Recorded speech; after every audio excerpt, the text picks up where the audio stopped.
We have a bunch of products at Digital Wealth Partners and many that we're going to bring to market here in 2026. I think people have a lot of questions around those. Can you Yeah, speak to, some of the things that exist today? sure. So from a high level, we have two fund structures. We have the income fund and growth fund. These are again require clients to be accredited investors. So $1 million net worth minus the value of their primary home. And there's also some income thresholds that they can get over 300,000 if they file joint tax return. So the goals of these funds are sort of as the name implies. The income fund, the goal is to provide income to clients, so cash flow to clients in their account. The goal of the growth fund is to grow the amount of digital asset they hold, in this case, XRP. Now, when clients come in, one of the first questions they ask if they are accredited and interested in being in the funds is, what allocation should I have? Should I have some of both? Should I just be in one? Should I just be in the other? And again, it comes down to what are their specific needs and what are their specific goals. If they are again, younger, they're in digital assets for the next 10 plus years. They're just looking to grow the amount they have, and the growth fund can be a good solution for them. If they are retired and a large percentage of their assets are in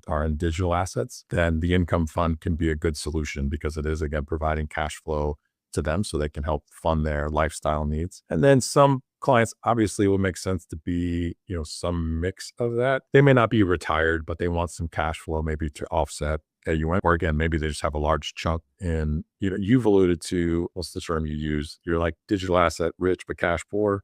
Yeah. So we do have clients like that at, again, all age spectrums. So they just may need some cash again to help offset AUM fees or some lifestyle things that they want to accomplish. And so we'll talk through which of those makes the most sense depending on their situation. And then, like I said, that kind of gets plugged into their plan, and we sort of look at that outcome. And again, back to the planning side, we're looking at, we're touching base with clients on a quarterly basis just to check in, and then reevaluating their plan on an annual basis. So as things change, allocations may change. We may shift from one fund to the other, or if they're in neither fund, then they may decide to get into the fund or funds.